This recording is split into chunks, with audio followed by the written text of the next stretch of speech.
Dune 2 is out right now. And, Rob and I both absolutely waxed poetic about this yesterday. I called it simply, I think it's one of the best films ever made. And Rob said I'm underselling it. So, I mean, we loved it. We obviously love Dune 2. This is not a topic about Dune 2, though. It's a topic that I've kind of touched on a little bit here and there, but it's something that really drives me crazy. And I don't often like to do Peter Griffin, what grinds my gears segments, but I really feel the need to do that here. I love film critics. I've loved film critics since I was a kid. And I'm not one of these people that needs to find a film critic that says the things I agree with to like them. I love film critics, even ones I disagree with all the time, who are really good at expressing what they thought about a movie and breaking down why they felt that. And as long as a film critic can do that, Roger Ebert is a great example. I honestly, not trying to be cliche, Roger Ebert's probably him and, I'll stick with Roger for right now, but like one of my all-time favorite film critics, because even though I disagreed with his opinion on movies like half the time, he was brilliant at expressing what he thought of a movie and why he felt that way. And that helped me, as just a kid who loved movies, have a better grasp on why I liked a movie or why I disliked a movie, regardless of what his opinion was. The way he broke it down helped me better understand my own position, whether it was the same as his or opposite of his, and I adore that and I love that. I'm somebody who really loves film critics, and I have for a long time.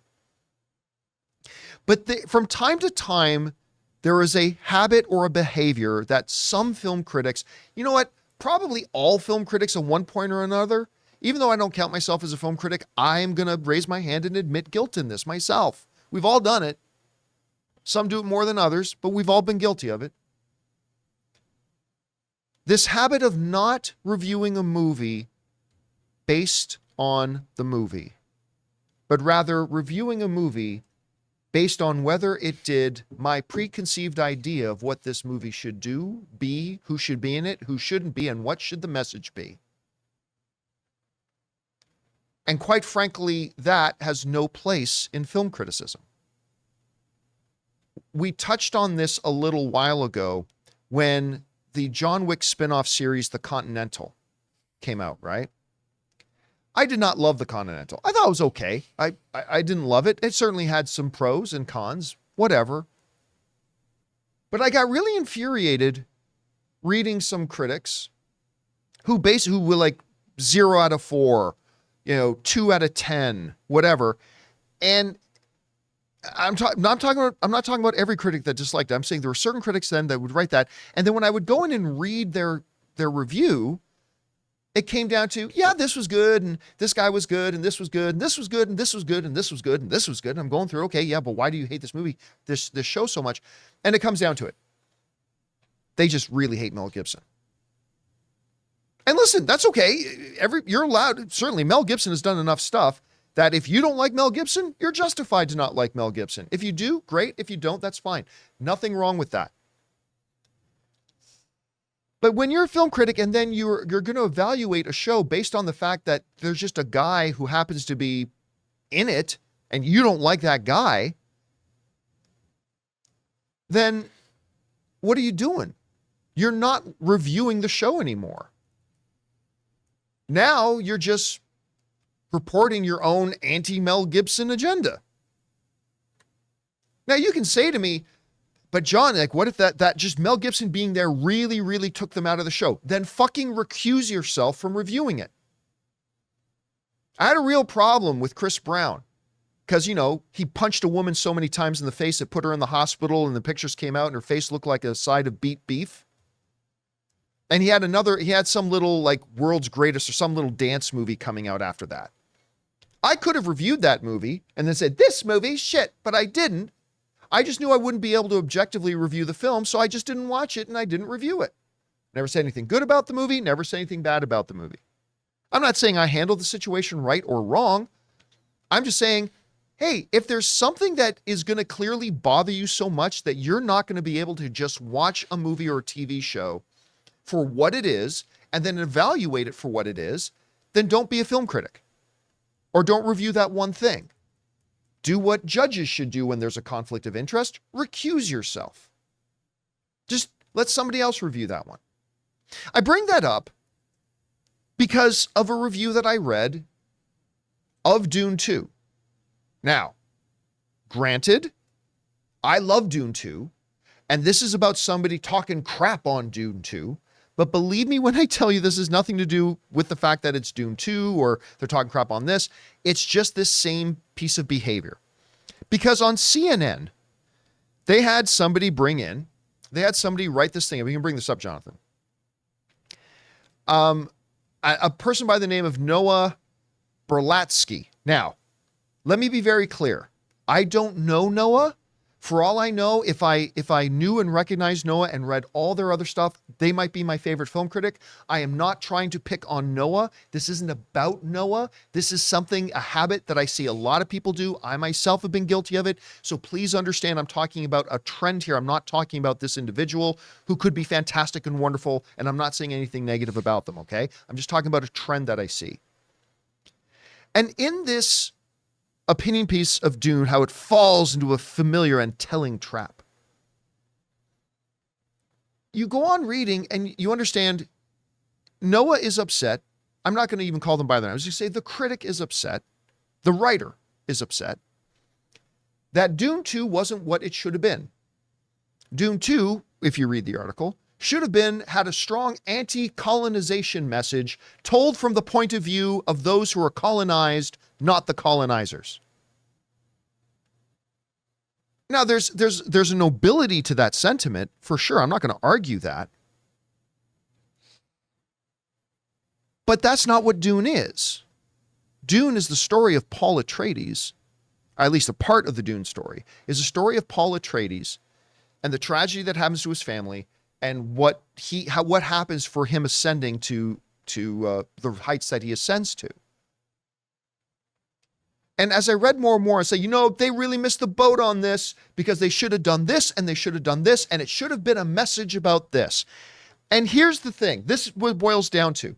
When you're a film critic, it's not your fucking job, and it's not my job, to say what that movie should have been about.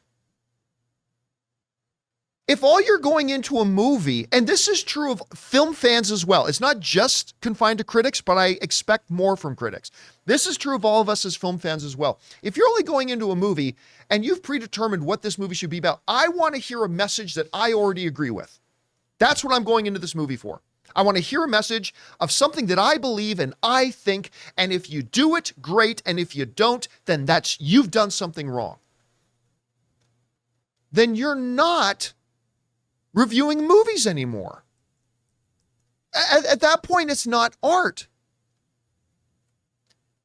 You're supposed to go and take in a piece of art, whether it's a painting, a piece of music, a film, whatever, and pieces of art are just prisms. And we're looking at certain things that happen, the events that happen in these stories through a prism, right? And they're not meant to dictate to us a particular message. They're there to just tell a story, and then we glean out of that. One of the things I always go back to, Clint Eastwood, a bunch of years ago, made the fabulous movie $1 Million Baby, right? And you've probably heard me bring this up before. Now, in the movie, Clint Eastwood's character is faced with a very difficult decision at the end. His young protege is going to be paralyzed for life. And she wants to kill herself because she doesn't want to live as a paralyzed person. And he's got to decide if he's going to help her kill herself or convince her that there's still something to live for. And the character, not Clint Eastwood, the character decides that what's best is to help her kill herself. Clint Eastwood was not making a movie to give a message of Darwinism, folks, survival of the fittest. All them wheelie riders, they should be put to sleep because they're a drag on our society. That's what some people said Clint Eastwood was saying. But Clint Eastwood wasn't saying anything. He was telling us a story of this guy, and this is what this guy did. Now it's up to us as an audience to experience that and then come away with it with whatever we come away with. Whether it's like that guy was in so much pain, he made the wrong decision. Or that guy was in so much pain, it helped him make the right decision. I mean, that's up to you. But if you're going to go into a movie with a predetermined notion that this is the message this movie better have, then you're not looking for art, you're looking for product. Art is about an artist presenting to us the perspective of themselves or a fictitious character that they create. And we look at a world, whether it's a real one, a fictitious one, whatever, and we look at that world through that prism, and then we take something out of that with us. It's not supposed to be going into it's like, well, I'll watch this movie, but only if it talks about how the Toronto Maple Leafs are the greatest team that God ever created. Well, that's stupid. That's stupid.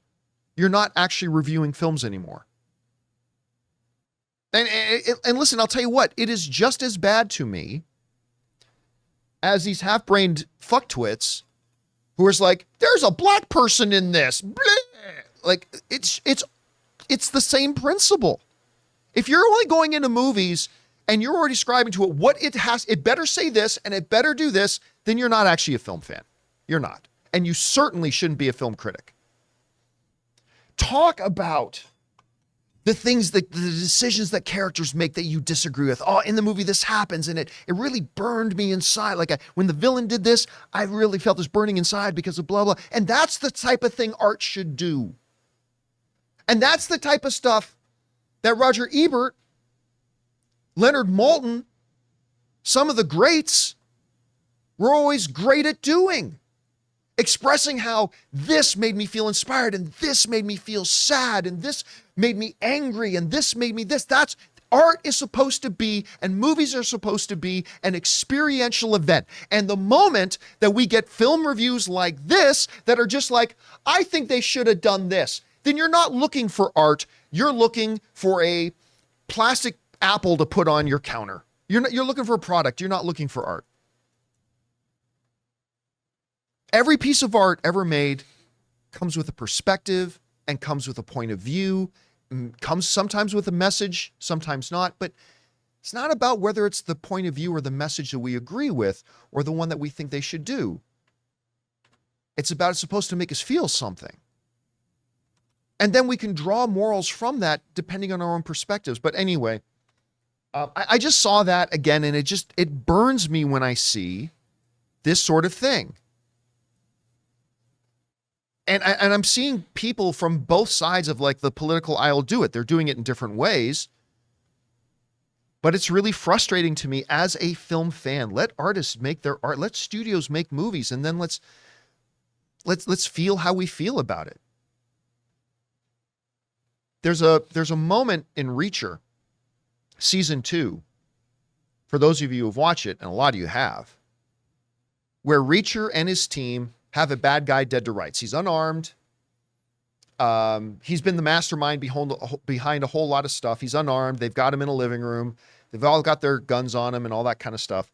And instead of getting him arrested and calling the police to arrest him, they decide to summarily execute him. No trial, no nothing. Reacher and his team decide to shoot and kill the unarmed, helpless bad guy and execute him. Do I believe in real life that's how criminals should be treated? I don't know. I guess it depends on the situation, but in general, no. I feel pretty safe saying in general, no. So what am I going to do? Say, well, Reacher did the wrong thing. Yeah, I can talk about or think about how Reacher and his team did something morally gray, and we can talk about and discuss it. Did they do the right thing? Did they do the wrong thing? But the message of Reacher is not find anybody who's pickpocketing and shoot him in the face. That's not the message of Reacher. It's just we are watching stories about characters and decisions that they make. And we need to take out of that what we take out of that. It's not a manifesto by a filmmaker saying, hey, Clint Eastwood wasn't saying, put to sleep anybody who's handicapped. It's not like the creator of Reacher saying, just any criminal should be shot in the face. It's not that. We're just seeing decisions being made by human characters in stories, and we're supposed to take out of it what we will. Anyway, I've gone on long enough about that, but just to say this is really one of the big frustrating things to me about film criticism, an area, Chris, that I love. I love film criticism. I love reading film critics, the ones I agree with, the ones I disagree with, whatever. I just love it, and I hate this pattern. Hey guys, we want to take a second to thank a sponsor of today's video, The Perfect Jean. Guys, are you tired of the rough and rigid jeans crushing your boys? Well, today's sponsor, The Perfect Jean, finally solved all of your denim difficulties. They make great looking, perfect fitting jeans that are as comfortable as sweatpants. The secret? A special denim fabric that is super soft and has the perfect amount of stretch so you can squat, do yoga, or just sit around all day without ever having to take them off. I'm going to admit I was a little bit skeptical because to me, jeans have always been jeans. They're practical, but not always the most comfortable. But I'm telling you guys, it's not an exaggeration. Once I put on these jeans, the Perfect Jean redefined what jeans can be to me. They're the perfect fit, they stretch, they breathe, and again, they're just insanely comfortable. So guys, it's finally time to stop crushing your balls in uncomfortable jeans by going to theperfectjean.nyc/Campea15. Our listeners get 15% off your first order plus free shipping, free returns and free exchanges when you use code Campea15 at checkout. Again, that's 15% off for new customers at theperfectjean.nyc/Campea15 and use the code Campea15. After you purchase, they'll ask you where you heard about them. Please support the John Campea Show and tell them we sent you. So I don't know. I just throw it over to you. Your thoughts on the whole thing, or there have been situations where you've recognized that or where you've seen this come into play. How do you feel about it? It's very film school. What would have been more interesting? It's very Gordon Ramsay. What would I have done differently? Well, let me see. And I think there's a time and a place for that conversation. And I understand it. Because I definitely have that knee-jerk reaction to certain films, too, where, wow, it would have been more interesting if we dove into this concept that they lightly brought up. Oh, we really glossed over this thing that is very intrinsically important in the novelization versus the film. So I think there's a way to do it. I think if your entire approach is, let me send you my spec script for what I would have done for this thing, you're missing the mark. I do think, though, that there is absolute relevance to those conversations, though, of, hey, you know what could have made this film bold? Or you know what could have made this film go from good to great? Is if we had a real conversation about this kind of thing. If it is done for the sake of just poking holes in something, or if it is done because you have your own agenda of what you think films should do, I encourage you then to go from being a critic to being a filmmaker. Right. That's usually how I approach it. But I definitely am one of these people who all see a movie. You guys know this about Joker, where it was, I would have really liked if we had delved more into specific mental health, specific issues of poverty, specific issues of welfare issues in class, systemic industrialized issues too about, the haves and the have-nots that Gotham started to build up, as opposed to, in my opinion, some of the more surface takes on those, right? That's not to say I'm going to go, well, Todd, baby, listen to me about my script instead, And if I feel that way and I feel strongly about that, I should use my time, talents, etc., to try to make a script that says those things, as opposed to demanding it from other people. I say that fully as somebody who critiques film. And I know that my opinions are not always everyone else's. You guys disagree with me all the time. We all disagree in this room. But it is odd to take a film and look at it not for its own merit and the sum of its parts, but for the ideologies of what it could be. Yeah, I mean, and then we were talking about this earlier, John. It's like with the Mel Gibson thing, you knew from the outset Mel Gibson was in this. Yeah. So you knew from the outset if this was a 10 out of 10 series, you were still going to give it a smug 0 because, oh, whoops, he's in it and I hate him. And the same with this. You knew the perspective that Dune 2 was being, because you saw the first one, you knew where this one was continuing. And then you decided to go into the film and be like, but if only they had done it my way. So bad score. I mean, to Chris's point too, I think there's a really, not even a thin line, a very, very wide gap difference between saying, hey, the filmmaker was going for this. I think they would have gotten there even better if like this conversation happened in this part of the movie, or this happened in this part of the movie, or maybe if they'd introduced this, to kind of push forward their own story, what they're doing a little bit better might have been a little bit more effective. It's a different thing from like, say, the CNN article, which is, in a day today, and this is literally in this article, in a day today when some filmmakers are brave enough to talk about anti-colonial movies from the perspective of the colonized, like this movie and this movie and this movie, Dune just fails and falls down. It had the opportunity to give a message, but that's not what the message of the movie is. The movie is nothing about that. We should have made it about that. Well, then just shut up. Like if you want to talk about how, if they had Paul say this to Stilgard instead of to them, it might have created this. I mean, that's one other thing. Like, we as film fans watch movies and we all come up with ways about how they might have made this even more effective. But to go into it and say, your movie should have been about this. It is You based should on a be novel. talking about this message that's important to me that has nothing to do with the text and nothing to do with the movie. Yeah. Or who's in it or whatever. It's just a common thing that I think, and again, I'm not trying to point any fingers because I think I myself have been guilty of this. I think all of us have been guilty of this. This is something we need to look internally at as film fans, as appreciators of the art. It's just something I hope we get a little bit better at. I don't And understand how that perspective too then carries into the third.